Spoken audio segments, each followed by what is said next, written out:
Chers parents, bonjour. Il est important de prendre du temps pour soi, sans culpabilité, surtout si on en ressent le besoin.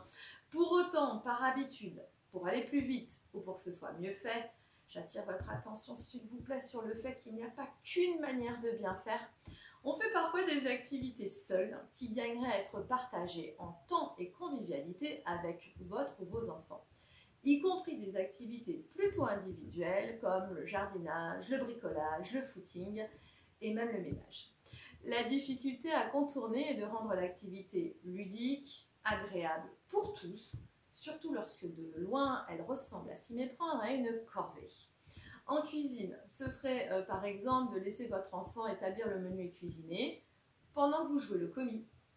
Le jardinage ou le bricolage sont également de véritables occasions d'éveiller sa curiosité sur le monde qui l'entoure, de rechercher ou vérifier des infos, d'expérimenter, de le responsabiliser et de lui apprendre à prendre soin de quelqu'un ou de quelque chose. Pendant que vous courez, il peut faire du vélo à vos côtés par exemple. Même en promenant le chien, on peut jouer à compter les maisons, les poteaux, lire les affiches, observer, parler urbanisme, architecture, astronomie et plein d'autres sujets. Une jolie fois par semaine, si vous ne le faites pas déjà, prenez ce temps récréatif, éducatif, où le plaisir d'être ensemble et d'apprendre, y compris l'un de l'autre, mais vraiment, est plus important que le résultat.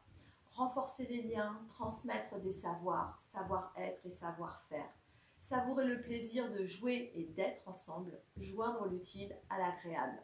Voyez ce que ça change pour votre enfant, pour vous, dans votre relation. Ne me croyez pas, expérimentez-le.